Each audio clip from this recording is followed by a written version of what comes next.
Esse é um Cápsula e nós vamos falar de mais um absurdo de censura que foi feito hoje. Parece que o pessoal está desesperado, querendo calar as redes sociais a qualquer custo, porque é lógico, né? Ficaram apavorados com a questão da operação militar aqui no Rio de Janeiro, viram que a esquerda está fragilizada de novo e decidiram dobrar a aposta, né? Vamos dobrar a aposta. Então, a gente teve hoje a aprovação, ou melhor, de ontem para hoje, a aprovação do PL do streaming, que eu vou falar num outro vídeo, não é esse vídeo aqui, e tivemos a publicação do acórdão, daquela decisão do STF que aconteceu lá em junho, que coloca censura nas redes sociais, né? Então lembra, essa decisão aconteceu lá em junho.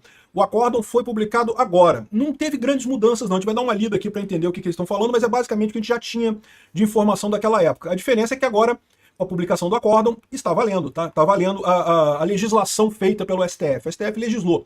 É um documento de mais de 1.200, 1.300 páginas aqui, 1.323 páginas de documentação de legislação sobre redes sociais. Vamos entender essa história aqui. Essa notícia foi sugerida por Harry Peter e a Pedra Abatedora de Fuzil, João Silva e várias outras pessoas. Obrigado aí ao pessoal que sugeriu notícias lá no nosso site, no visãolibertaria.com. E obrigado a você que está assistindo o nosso vídeo. Se você gosta do nosso conteúdo, por favor, deixe o seu like, se inscreva aqui no canal, né? Então tá aqui, ó, o STF publicou o acórdão que prevê censura nas redes sociais por condutas antidemocráticas. É muito triste isso, é muito triste porque eles publicaram exatamente, taxaram como crime, como responsabilidade das redes sociais, evitar qualquer coisa que se adeque à Lei de Segurança Nacional. Olha que coisa, como que o Brasil fez uma volta enorme, né? A Lei de Segurança Nacional, ela foi criada pelos milico, o ditador milico, que queria calar todo mundo, queria fazer censura, prender as pessoas por discordar do governo e coisa e tal. Depois que acabou a ditadura dos milico, ela ficou adormecida, ninguém tinha nem coragem de usar a Lei de Segurança Nacional, porque cheirava a ditadura, cheiro de ditadura. E cheiro de ditadura por quê? Porque é justamente um monte de tipo penal amplo, né? Questionar o governo, né? Querer derrubar o governo, usar violência para derrubar o governo, não sei o que lá, um monte de coisas amplas, que como você pode ver, foi exatamente o que usou o Alexandre de Moraes e o pessoal para essa, entre aspas, golpe do Alexandre de Moraes. Então, é exatamente isso que eles estão usando. E agora, criminalizaram isso, ou seja, trouxeram a censura, estão repetindo o que os milico fizeram, criaram a Lei de Segurança Nacional de novo, impuseram a validade nela e agora estão proibindo qualquer coisa que possa ser entendida como um ataque à Lei de Segurança Nacional. Cara, é triste isso, realmente muito triste. Eu só espero que quando o Brasil sair finalmente dessa ditadura do judiciário, da mesma forma que os milico aprenderam e não querem entrar em ditadura de novo, porque já viu que não resolve esse problema, eu espero que os juízes também, os juizeco de merda, também percebam que não se ganha nada com isso, eles não vão conseguir mudar a mudança da opinião pública. Porque foi isso que aconteceu também em 64, então não tenha dúvida, o Brasil estava indo para a esquerda, aí o pessoal do establishment queria manter o poder a qualquer custo, tentaram segurar a coisa, criaram a ditadura, não sei o que lá, não sei o que lá, e agora é a mesma coisa, o Brasil está querendo ir para a direita, a esquerda, que é o establishment atual, quer manter o poder a qualquer custo, entende? Como é que pode? O pessoal não está gostando de mim mais, não, tem alguma coisa errada, tem fake news, tem que proteger, não pode, sendo que não, é realmente uma mudança de posicionamento das pessoas, né? E certo ou errado, goste ou não goste do posicionamento, a sociedade vai para um caminho inevitável, né?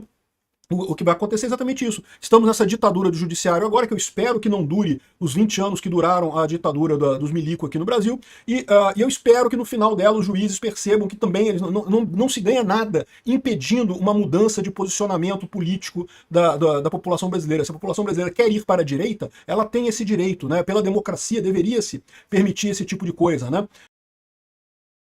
Bom, mas enfim, vamos ver aqui o que é essa decisão terrível, que é mais um ato institucional dessa ditadura judiciária que foi colocada aqui, né? Então, como eu falei, essa decisão já estava tomada, tá? Já tinham tomado ali em junho, mas como não tinha sido publicado o acórdão ainda, isso não estava valendo. E eu tinha a impressão que eles seguraram o acórdão por conta das ameaças do Trump, por conta dos problemas todos, estavam fingindo que não, vamos ver se a gente consegue fazer um acordo com o Trump, não sei o que lá. Agora que eles viram que o acordo não vai sair mesmo, e estão apavorados porque a operação do Cláudio Castro despertou no Brasil a pauta da direita de novo, né? E eles estão vendo que não conseguem dominar a opinião pública mais uma vez estão perdendo a opinião pública, aí eles resolveram trazer de volta essa censura, né? Ou seja, sacrificaram, não vai ter mais acordo com o Trump, eles já estão sabendo disso. Alexandre de Moraes já se conformou que vai ter que ficar aqui no Brasil mesmo, que vai ter que tomar cuidado agora, não vai ter bem mais em lugar nenhum, né? Eu tenho certeza que ele vai arrumar os laranjas dele, coisa e tal, mas eles desistiram e publicaram isso daqui, e se publicaram quer dizer que já está valendo, né?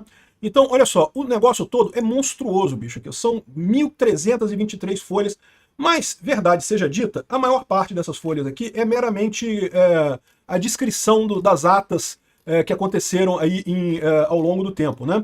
Então não tem assim nada de muita novidade aqui, é só descrição da ata e coisa e tal, não tem nada que mude de fato, né? Mas o que importa é essa parte inicial aqui, que é a tese publicada, tá?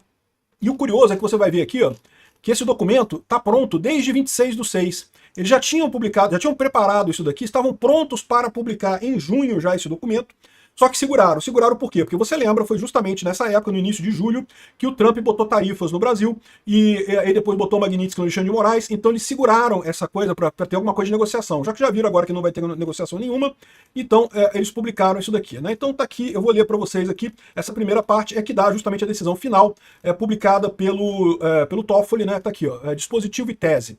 Então, qual que foi o resultado final? Né? Recurso extraordinário que nega provimento, fixando per curiam a seguinte tese de repercussão geral. Então, olha só, tem muita informação importante aqui. Primeira coisa, eles disseram que o Marco Civil da Internet não é inconstitucional, negou-se o provimento.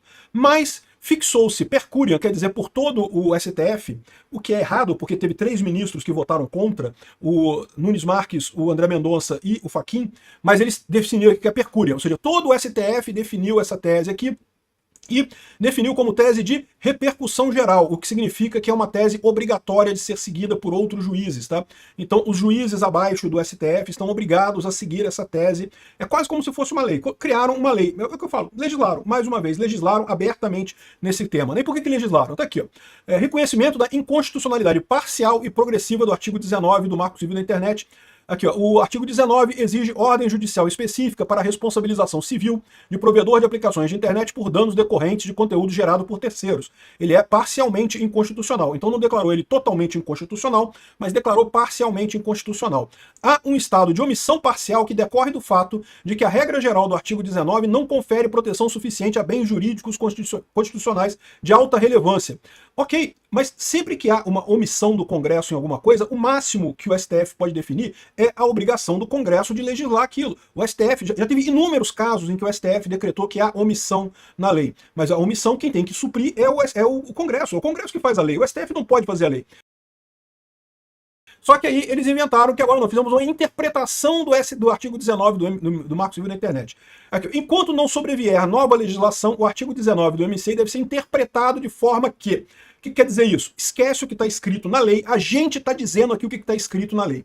E isso é um problema, porque, de novo, essa interpretação conforme a Constituição, muitas vezes é uma coisa pequenininha, é um detalhezinho que muda aqui, coisa e tal. Isso não é a primeira vez que eles usam esse papo de interpretação conforme a Constituição, tá? Mas é tipicamente uma mudança pequena, não é simplesmente reescrever a porra toda com um monte de outras coisas, né? Então aqui, ó, eles estão dizendo que os provedores de aplicação de internet, as redes sociais, estão sujeitos à responsabilização civil, ressalvada a aplicação de disposições específicas na legislação eleitoral e nos atos normativos do TSE. Então, repara aqui o que está dizendo, né? Primeiro, já deu o direito aqui do TSE legislar sobre qualquer coisa na internet. É isso que eu estou falando aqui. Isso já é uma coisa terrível, porque, em tese, o TSE, na hora que emite uma resolução, ele só emite a resolução para fazer cumprir o que já foi determinado em lei. Então, o Congresso faz a lei. A lei, sei lá, o voto é sigiloso. Aí o TSE decide, não, se o voto é sigiloso, então você tem que digitar o número aqui e não vai registrar que você digitou o número e não pode ter que ter a cabine para a pessoa votar sem ninguém ver. Então, assim, a lei que diz o que vai acontecer. O TSE, a resolução do TSE, ela apenas descreve como que o TSE vai cumprir aquela lei. Aqui ele está dizendo que o TSE agora pode legislar para a questão de fake news e propaganda e essa coisa toda, pode legislar à vontade. O que o TSE determinar por essa decisão agora está valendo para a eleição, né? O provedor de aplicações da internet será responsabilizado civilmente nos termos do artigo 21 do Marco Civil da Internet. O que é o artigo 21 do Marco Civil da Internet? É o artigo que dizia até aqui que o provedor da internet, no caso de fotos de nudez de uma pessoa, se ele receber uma ordem extrajudicial de fotos de nudez da pessoa, ele tem a obrigação de tirar a foto mesmo sem ordem judicial. Então lembra, no artigo 19, o Marco Civil da Internet diz que o provedor só é responsabilizado se ele não tirar depois de ordem judicial, qualquer coisa na internet. Agora, o artigo 21 fala que em caso de fotos de nudez de uma pessoa, se a pessoa pedir, o provedor de internet tem que tirar as fotos. Então, ele está dizendo que agora, dessa mesma forma, ou seja, se o provedor meramente receber uma requisição para tirar alguma coisa, ele fala aqui, ó, ele responde pelos danos decorrentes de conteúdos gerados por terceiro em casos de crimes ou atos ilícitos, sem o prejuízo do dever de remoção de conteúdo. Então, se o provedor, se a rede social receber uma notificação extrajudicial, alguém virá e falar, não gostei desse conteúdo aqui, esse conteúdo aqui é um crime. Se o Twitter, por exemplo, não removeu o conteúdo na hora, se o YouTube não removeu o vídeo na hora, o YouTube se torna responsável por aquilo. Olha o tamanho do problema disso. Porque para o YouTube é muito melhor ele apagar o vídeo, então, pô, vou tirar o vídeo do ar, pô, vou ficar mantendo, que eu vou me arriscar a ter problemas com isso, né? Aqui, ó, aplica-se a mesma regra no caso de contas denunciadas como não autênticas, ou seja, Se você denunciar que uma conta não é uma conta autêntica, e eu não sei o que quer dizer com conta autêntica ou conta não autêntica, o que é conta não autêntica? É uma conta que não tem o seu nome, CPF, RJ, RG ali. Em princípio, pô, você pode ter conta de... O que é uma conta não autêntica, né? Então, ele está dizendo aqui que se qualquer crime tem que ser derrubado o conteúdo, e contas não autênticas, seja lá o que for uma conta não autêntica, tem que ser derrubada imediatamente. Nas hipóteses de crime contra a honra, aplica-se o artigo 19, sem prejuízo da possibilidade de remoção pela notificação extrajudicial. Então, no caso de crime contra a honra, injúria, calúnia, difamação, continua sendo o artigo 19 normal, ou seja, você tem que entrar na justiça e requerer a derrubada, e o juiz tem que dar esse direito, né? Agora, já começa a complicar a partir daqui. Ó. Em se tratando de sucessivas replicações de fato ofensivo já reconhecido por decisão judicial, todos os provedores de rede social deverão remover as publicações com idênticos conteúdos, independente de novas decisões judiciais a partir da notificação judicial ou extrajudicial. Então, ou seja, recentemente o governo Lula pediu que fosse proibido dizer que o PT é o partido dos traficantes, por uma decisão do Nicolas Ferreira. Só que um monte de gente começou a falar sobre isso, pô, partido dos traficantes, PT, partido dos traficantes. E, de novo, eles estão apavorados com essa operação do Cláudio Castro aqui no Rio, estão vendo o dano que isso causou à reputação do Lula, e daí, qual que é a história aqui, né? Agora, eles não precisam mais entrar na justiça contra qualquer post, basta eles apontarem para o Twitter, olha só, esse post aqui também tá dizendo que o PT é partido dos traficantes, e o Twitter tem que apagar os posts todos. E percebeu o problema? E veja, partido dos traficantes é uma crítica ao PT, não é difamação, é uma crítica. O Lula falou que traficante é vítima, então é uma crítica justa, né? Aí fica aqui, ó, presunção de responsabilidade. Fica estabelecida a presunção de responsabilidade dos provedores em caso de conteúdo ilícito, quando se tratar de anúncio e impulsionamento pago. Então pode ter certeza que vai cair muito a monetização de um monte de coisa aqui no YouTube. Por quê? Porque os anunciantes vão ter que ser um número menor de anunciantes. Qualquer anunciante que fizer aqui pode ser responsabilidade do YouTube agora. Então hoje, se você quer anunciar no YouTube, você bota um vídeo lá, eu quero anunciar isso daqui. Eles até tem uma triagem lá dentro, mas eles não precisam preocupar muito com isso, porque, né, o cara quer pagar, tá querendo dar dinheiro pro YouTube, né? Ou então rede artificial de distribuição, robôs. Os caras continuam com essa tara de que o robô faz alguma diferença na internet. Nessas hipóteses, a responsabilização poderá se dar independente da notificação, ou seja, no caso de anúncio e no caso de robô, mesmo sem ter a notificação, as plataformas já podem ser responsabilizadas pelo caso. Ou seja, é um absurdo, porque não tem como elas saberem. Como é que elas vão ficar sabendo que tinha um problema de divulgação e coisa e tal? Como é que elas vão ficar sabendo que tem robô? Veja, existem mecanismos de detecção de robôs, mas eles não são 100%, né? Aqui, ó, os provedores ficarão excluídos de responsabilidade se comprovarem que atuaram diligentemente e em prazo razoável para tornar indisponível o conteúdo. Dever de cuidado em caso de circulação massiva de conteúdos ilícitos graves. O provedor de aplicações de internet é responsável enquanto não promover a indisponibilização imediata de conteúdos que configurem com práticas de crimes graves previstos no seguinte rol taxativo. Ou seja, pelo menos isso aqui é uma coisa positiva. Eles listaram essas coisas aqui. Qualquer outra coisa não cai nesse caso, né? Mas está aqui, ó. Condutas e atos antidemocráticos que se amoldem aos tipos previstos nos artigos 286, que é a ameaça, 359L, 359M, 359N, 359P, 359R do Código Penal. O que é isso daqui? Isso daqui é a Lei de Segurança Nacional, tá? Lembra? A Lei de Segurança Nacional foi de fato revogada pelo Congresso, mas ela não foi revogada de verdade, porque simplesmente pegaram os artigos dela e colocaram no Código Penal. Olha a tristeza que é isso, né? A Lei de Segurança Nacional, que era uma coisa nojenta, uma coisa que ninguém tocava a mão, justamente por ser resquício de ditadura, e agora o STF, meu amigo, pegou a Lei de Segurança Nacional, e olha só, se não obedecer a lei de censura, calado, calado. Se você falar qualquer coisa que eu entenda que é uma ameaça de derrubar o Estado Democrático de Direito, é agora artigo 359LM, não sei o que lá, e pronto, está proibido esse tipo de coisa, né? Crimes de terrorismo ou preparatório de terrorismo, tipificados pela lei do terrorismo. Crimes de induzimento a palavra S, que não pode falar no YouTube, conforme o artigo 122 do Código Penal. Incitação à discriminação em razão de raça, cor, etnia, religião, procedência nacional, sexualidade ou identidade de gênero. E aí já tem um outro problema aqui, porque, primeiro, qual que é o problema da Lei de Segurança Nacional? Justamente que as coisas são abertas. O que é um ataque às instituições democráticas? Criticar a urna eletrônica, o STF já disse que é. Criticar a urna eletrônica, tem todo o caso do Núcleo 4, que eles decidiram que criticar a urna eletrônica agora é atacar a democracia, meu amigo, e pronto. Ou seja, olha o absurdo que é isso, cara. Você não pode mais criticar a eleição no Brasil? Que história é essa? E se um dia tiver uma fraude de verdade? Eu concordo que em 2022 não teve, mas se amanhã tiver uma fraude de verdade, como é que vai fazer? Aqui, ó, crime de terrorismo preparatório, assim, é questão de etnia, condutas homofóbicas e transfóbicas. E aí, dizer que mulher trans não deveria competir com mulheres nos esportes é transfobia ou não é? Entendeu o problema? O problema é que isso é aberto pra caramba, bicho, isso é uma coisa totalmente genérica. E aqui, ó, crimes praticados contra a mulher em razão da condição do sexo feminino, inclusive os que propagam ódio às mulheres. O canal Red Pill Se prepara porque vai ter problemas com o canal Red Pill, tá? Crimes sexuais contra pessoas vulneráveis. Bom, isso aqui também, isso aqui eu concordo que não tem que ter mesmo, mas isso aqui as plataformas já proibiam de qualquer forma, tá? Crimes sexuais as plataformas já proibiam de qualquer forma, né?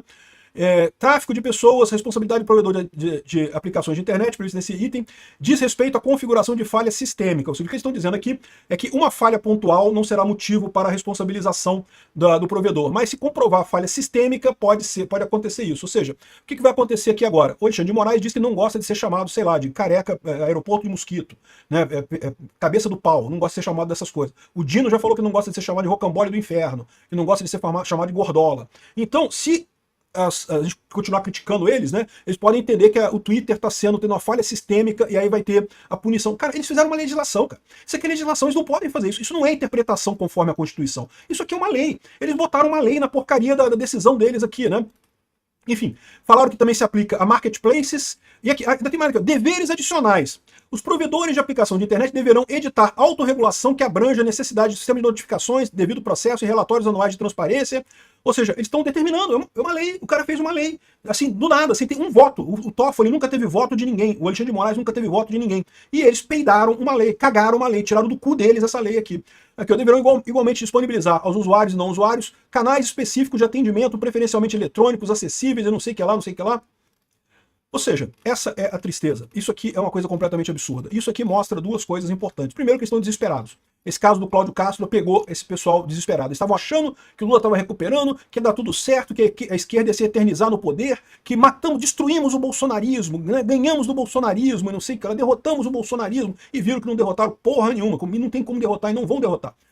Podem fazer uma ditadura foda aqui no Brasil, pode durar 20 anos essa ditadura, igual durou a ditadura dos milicos, e não vão conseguir derrotar o bolsonarismo, que é um movimento muito mais forte do que isso, é cambada de merda lá do STF. Agora, aí no desespero elegeram isso aqui. E de novo, estão publicando isso porque já viram que a negociação com o Trump não vai a lugar nenhum. A verdade é essa, é a única justificativa.